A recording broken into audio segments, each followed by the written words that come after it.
Hi guys, here's 5 characters that honestly have helped me out throughout a lot, and even if they're not real, they sure do feel like it sometimes, especially with like how they're written and all this other stuff. And I also really like just like the vibes that they give off, like without like these 5 characters and like another bunch of characters, I don't think I'd be where I am today. I think there's a lot of stuff that like these characters have definitely helped me with, even if they're not real. Like it's just a thing. So yeah, we're just gonna be getting into the list right now. It doesn't matter if it's like actual motivation or like just like some sort of like not actual motivation, but like we're just gonna be going into it. So the first character we're gonna be talking about is Hinata from Haikyuu. Now there's something about this guy right here that like is just so lovable, one, and like two, it's just like the drive that this character has is just insane. Like you always see this character like going out, like just trying and trying and trying, even though everyone else in the series really tells him no, like no, hey, you can't do this, you can't do that. He still does it and he finds his own way to do his own things. And I think that's like a very tried and true practice. And like a lot of times when I was like going through and doing stuff, I would think about this character and how like they had to bring their own edge to the table. You know what I mean? Like they had to like bring their own skills and their own stuff. And yeah, the next character is definitely a character that I definitely hold very close to me. His name is Bojack Horseman. Now I know what you're thinking, like, oh my goodness, dude, Bojack, like why is he even here? But he's like the stuff that they talk about in the show, one, is really good. And just like him trying, like he's like always trying to like learn something new, even if like it doesn't go well. I think the theme in the show is that he always manages a way to like mess it up and stuff like that. So yeah, but he's always back up there again, going back, getting back, doing everything. It gets easier. Huh? Every day it gets a little easier. Yeah? But you gotta do it every day. That's the hard part. But it does get easier. Something I thought that was really cool about the show also is that it's not like it's like, sort of like his internal conflict. You know what I mean? Like he's always has like his own thing that he has to go through, and even if like everything's going good for him, he still has like that one thing that's like that's nagging him in the back of the head that's always like just there. And I think that's like a very true thing for like a lot of people in life. And yeah, that's why I like this character a lot. Okay, now number 3. This one is like definitely one from my childhood. A little bit of backstory, so there might be a little bit of bias just because of how much I wanted to see the movie. But when I was a kid, I had moved out of the country, and it was a very interesting experience. Let me just tell you that.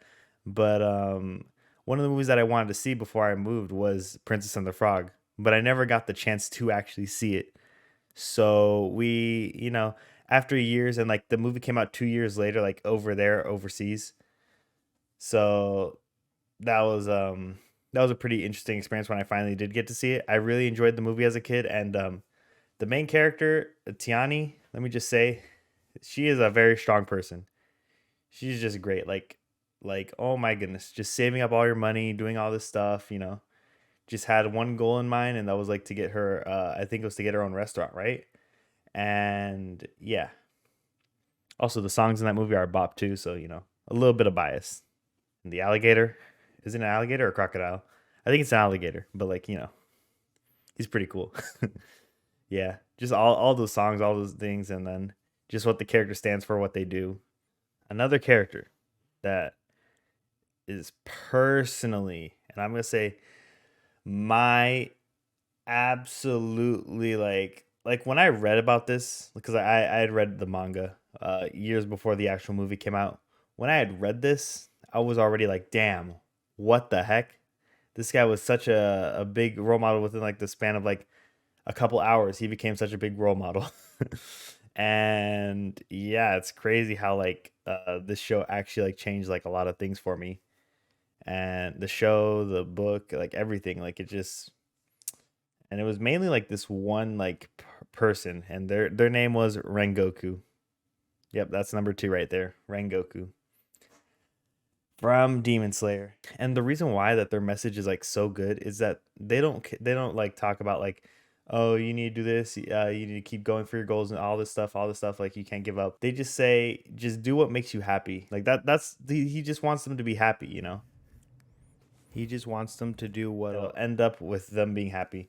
That's like all he cares about. And that's really something that I try to take to heart with other people that I know, which is I just want them to be happy at the end of the day. Like if someone's like in a bad mood or something, I would feel terrible. And then like the whole speech where he's just like, listen, I understand that I'm gonna be gone in a second, but like just follow your heart. That's the biggest thing about his message. Just follow your heart. You know what I mean? Like you just gotta do that. Number one is the best character ever created, I feel like, in terms of motivation, in terms of are they cool, in terms of all this stuff, like just a seasoned veteran, all this, you know what I mean? Like it is Captain Yami from Black Clover. The reason why that they are the best like overall out of all these other characters is because of their core phrase, like their signature phrase, which is surpass your limits.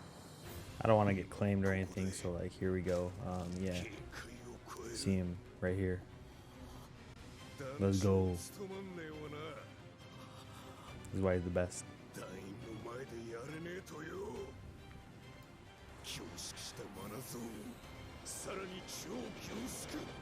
The amount of times that I've been like doing just something random and then like I'll be like, dang, I could really go like an extra step, and I just think of like Yami, and I actually have like I imagine like an actual like just Yami just right in front of me, just like laughing at me because I'm not surpassing my limits, because I'm not trying my hardest, because you know this and that, and it actually works. That's the crazy part. Like it actually worked. Like there was this time that I was like I was starting to do like push-ups to just like just do push-ups because I just wanted to do something that was healthy. So like I would do that, and then like the first day I did 20, the next day I did 30, and then the day after that I did 40. So on like the third day I'm doing like 40 push-ups, and I'm just like, okay, I could keep doing 40 every single day from now on. But then I kept thinking of like, what would Yami say if he found out that I was just doing 40 push-ups a day? So then I kept trying to go even further and even further and even further, and I'd be like, oh no, five more, because what would Yami say? Five more, because what would Yami say?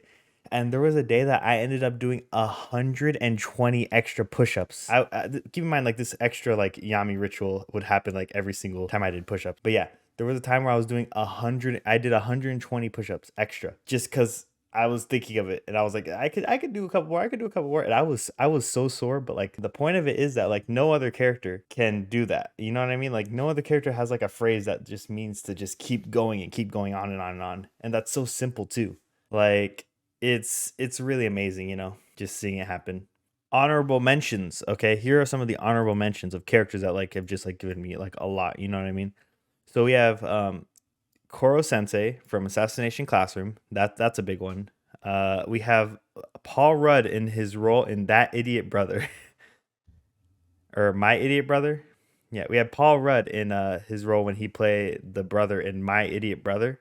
It's just that character was just so wholesome that like it's like such a wholesome thing that like is very influential to me, that like makes me want to be more honest and wholesome and all that stuff, and that honest like about like feelings and stuff like that, because like that's all the character was, really just honest about their feelings. But yeah, Paul Rudd and That Idiot Brother, Koro Sensei, and then Kamina, because I mean, come on, Kamina also is like, he has some very, even though he wasn't in like he was literally in like the smallest portion of Gurren Lagann, but like he's like just such a big like part of it, and it's crazy how a character that's in there for so little becomes such a big part of the show. So yeah, those are the characters, and yeah, hope you guys enjoyed that. Hope anyone can take anything away from that. Having Yami as like this own little like imaginary coach definitely helped me out a lot with a lot of things, and I hope that me giving my little knowledges of characters that help me out help other people out too. So yeah, peace.